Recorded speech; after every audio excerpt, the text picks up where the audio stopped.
everyone, and welcome to my video tutorial. Today I'll be talking about how to blend in Photoshop. So the first thing that I need to talk about are graphics tablets. You really need a tablet to be able to do digital painting, I think, in Photoshop, because you need to have pen pressure. I see a lot of people that use a mouse to try and paint digitally in Photoshop, and although it can be done, it is so much easier to just use a tablet. So definitely, if you are considering doing digital painting, do pick up one. They can be expensive, but I think the cheapest option, you can get them from about $50 for like a beginner's tablet. I'm currently using a Wacom Intuos Pro, and before that I was using a Bamboo. Now that Bamboo tablet was from around 2010, and I don't think they even make those anymore. I'm not even sure if they make Bamboo tablets anymore. I think they just call them Intuos tablets. So yeah, definitely pick up any sort of tablet. It doesn't have to be a Wacom brand, but you do need one for pressure sensitivity. Okay, so the first thing I want to go over is the different types of ways that you can blend. So the main one that I use is to do with pen pressure and color picking. So I'll go through that one first because it's probably the easiest one for me to explain. So here are, I'll just show you my brushes. Now my brushes need to be organized because I've got a few duplicates there, but every brush here can pretty much do the same thing. It's not about the types of brushes you have. You can blend with any brush. So I'll just take the standard hard round brush. Now this just is a default Photoshop brush, so it's nothing fancy, and I'll just show you. So I'll just pick, I don't know, put it on new layer. So we just pick this color here. Now pressure sensitivity is basically, the harder that I go press down, the darker the color, the more opaque the color is. It's just the full amount of color that you can get. And if I go lighter on the tablet with my brush, you can see it's more transparent, and this is the way you can build up color. The heavier you go, the more color that you can build up. So this is how I blend. I use the sensitivity of the pen to be able to build up colors, to softly blend them together. So I'll just get rid of that. Okay, so we just get another color. Let's go for a purpley taupe color. So if you put your colors beside each other here. Okay. So to blend these colors together, I pick the color that let's say I need to pick this color here. So I'm pressing the Alt button. I think it's the same for PC as well. So it's the Alt button to pick up the color, and I'm not pressing down hard because that would be the full amount of color that I can put down. But I'm gently adding color into the purple area, so it's slightly different. Now I pick again some color in here, a new color in the middle, and I start blending that out towards the orangey color. So you can lightly just blend the colors just by using the pressure, a light hand, to be able to blend those colors until you're happy with it. So you can just keep on lightly blending until you don't see any harsh lines, or if it's your painting style that you want to see the paint lines, then that's fine too. That's personally what I prefer. I don't like a super smooth finish. It's just not my style. But until you're happy enough, I mean, you can keep going for as long as you want. You could be here all day with this method, I think, just trying to make it smooth. But once it's smooth enough and you're happy with it, I mean, this method is a pretty good way of doing it. So I'm just continuously pressing the Alt button to pick up the color that I want, and just lightly blending. So that's the first way and my method of doing it. Also, to make it even easier, I guess, you can use the airbrush. Now what I've used is I've used the hard brush. Now when I select it here, you can see the hardness is at 100%. So that gives it the clean, hard lines around the edges. But you can also turn that into an airbrush where there's no harsh lines. So if you bring that all the way down to 100%, you will see there's no harsh lines there. It's quite blurry. So you can use that to smooth out your brush lines if you want, or you could even just start from there if you wanted. I wouldn't recommend it, it would take quite a long time, but if you really wanted to smooth out your brush strokes, you can use the airbrush. So I'll just go back in and do it again and show you. Let's pick different colors. Okay. Now I'll just do what I did again. I'll just pick the color, just lightly go in here, try and blend them out, picking colors in between, just to get a gradient of color going on.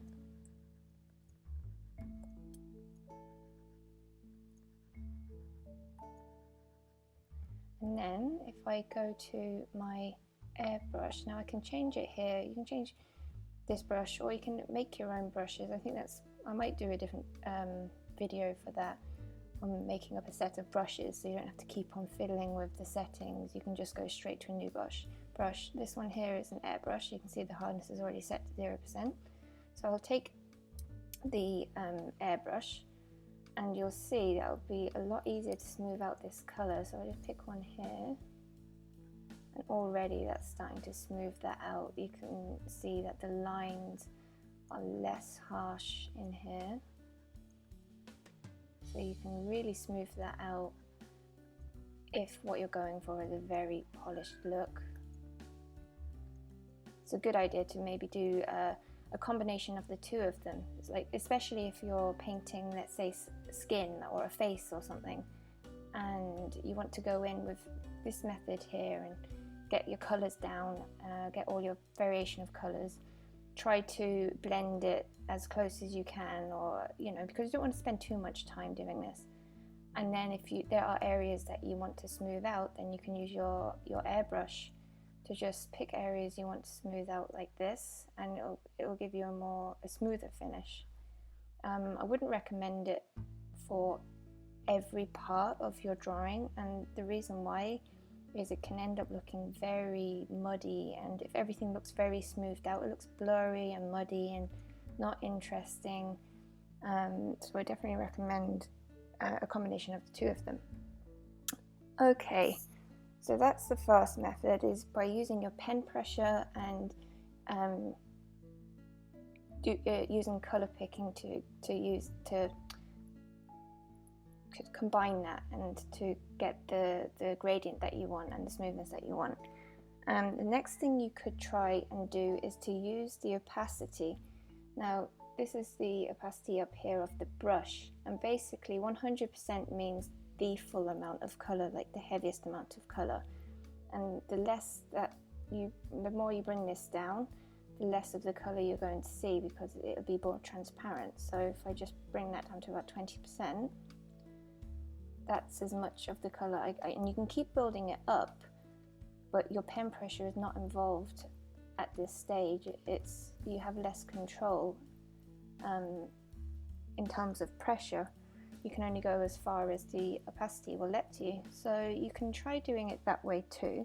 It will take a lot longer, so let's just say we had it at I don't know, 40%, and we'll just get a colour here. See, you really have to build up colour to to really get it to a solid state. So what you could do,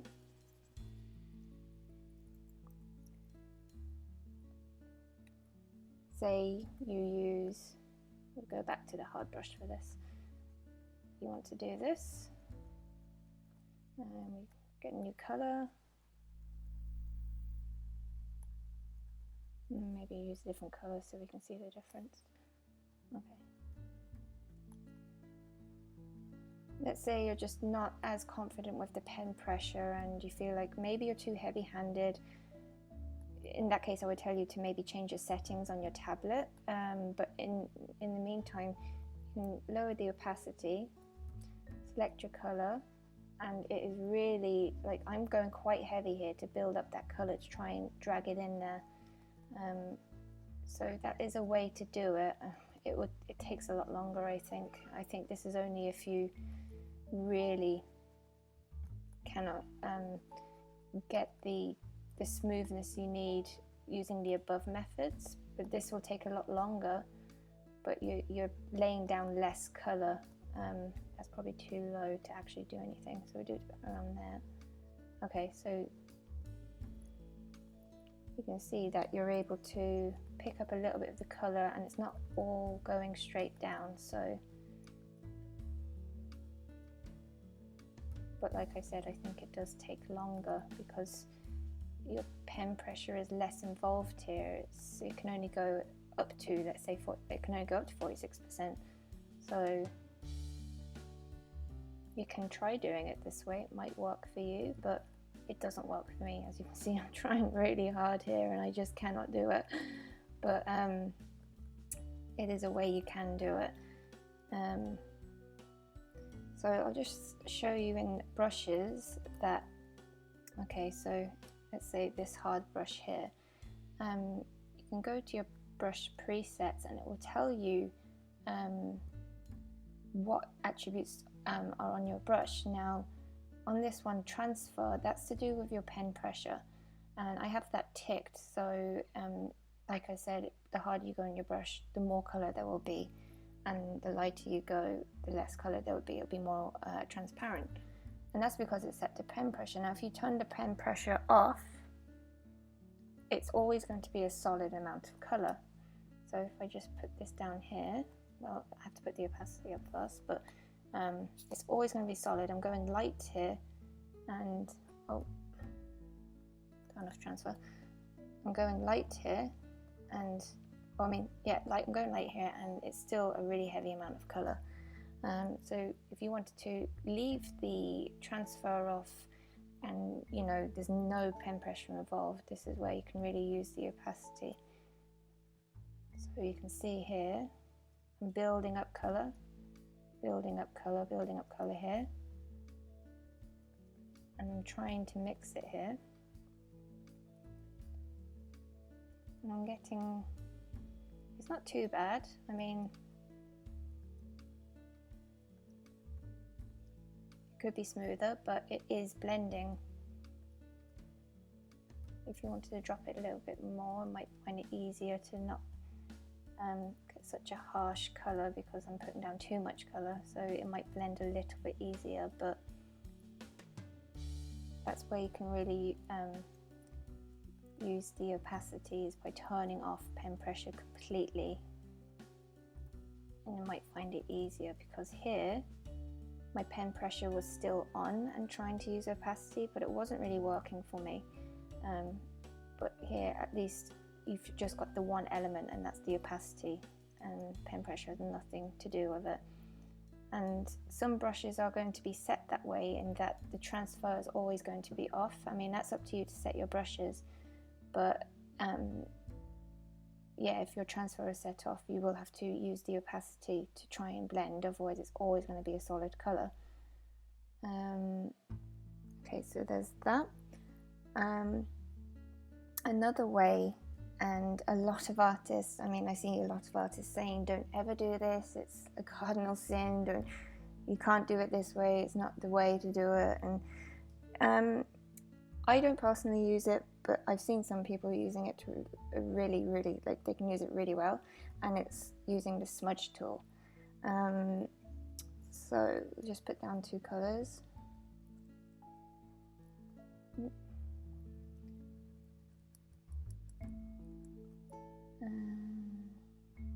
Just got it. Okay, so the smudge tool is here. And the thing about the smudge tool is it depends on your brush. Like, you have a brush as well, so you can select what brush you want to use with your smudge tool, and then you'll have to go into the settings to find the one that's right for you when it comes to smudging. I think, yeah, that's something I will do in the video along with brushes, but for now let's just use this standard brush that I have here. I'll use the ones I've been using, just a hard brush. The strength, if you go all the way to 100, it's just dragging the colour, it's just pushing the colour. You can see that there, it's not really doing anything, it's not blending, it's just pushing and against each other, and it's not working. So if you just try and lower the strength, maybe to, let's see what happens at 14%.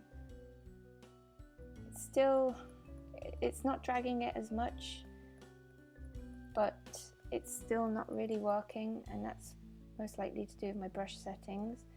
Let me just have a look here.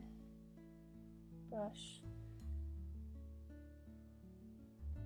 Maybe if I use scattering. Yeah, no, if you put scattering on, it works a lot better, because it makes it scatters basically the brush here, so that you have more jagged kind of edges here, so it's not completely straight. So you can see here it's blending it much better. So you really have to play around with your settings for the scatter brush. It's really quite finicky otherwise. So you can see it is very smooth, but the only issue I have with the smudging tool is that it seems to diffuse the colour so much that it fades the colour, I think is what I'm trying to say. It fades the colour. It doesn't look as vibrant as it was when I laid it down first, which is pretty much the same as when you're using traditional tools. Like if you're using a pencil, when you put down, let's say you're using a 6B pencil and it's quite heavy, it's dark, and let's say you smudge it and it lightens the tone of the colour. It feels the same way with this. So I mean, I think you have to use the smudge tool sparingly. Maybe if something's already quite smooth and you just want to really smooth it out a little bit more, maybe that's only what you should use it for. But again, just experiment with it. See, that was already quite smooth, but I just smoothed it out a little bit more, slightly going over it. And now it looks really very smooth without having lost too much of its colour. Yeah, if you don't want to have to mess around with changing your brushes, like I was doing with this, I was making that a hard brush, and then I was making it a soft brush, and you know, then you go up here and then you change your settings. Just make one brush for every purpose that you need. So you say you have your hard brush, you have your airbrush, you have that scatter brush set to whatever strength and whatever scattering, the scatter. So definitely have like a few types of brushes, so you don't have to keep on changing your settings if you know it disrupts your workflow. So I'll definitely go over that another time. But as for the blending options, those are the main ways that you can do it. So it's basically using pen pressure with color picking, and of course using different types of brushes get the different effects that you want. Second way is using the opacity. So it's not using your pen pressure, but using the opacity up here. So you lower it so that you get less, there's more transparency to the colour, so it's easier to see through that colour that you've laid down, and just kind of colour pick from there and keep blending from there. It might take a little bit longer, but you should still be able to get the same effect. And then of course the smudging which smudges the colours together, but again, just be careful with that you don't smudge it too much, that the colour just pretty much loses its vibrancy. I'm thinking about doing a tutorial actually on the absolute basics of Photoshop for the purpose of digital painting, because when I first started Photoshop, I was completely self-taught, so I was looking for tutorials on YouTube, and I found it was really quite difficult to find something that suited the level that I was at, which is basically I knew nothing and I was completely overwhelmed, and everything I found seemed to just it was like the assumption that you had some idea of how Photoshop worked and what all these tools were and how they could be used, and different layer modes. There's like layer modes over here. So let me know in the comments if you'd be interested in a video where I go over basically how to start using Photoshop for digital painting, and I'm thinking about doing that, so let me know if you'd be interested. So I think that's pretty much everything that's covered. Let me know if there's anything you think I may have missed, or something you'd like me to explain a little bit further about the blending, and hopefully I'll be able to answer. Thanks for watching. See you in my next video.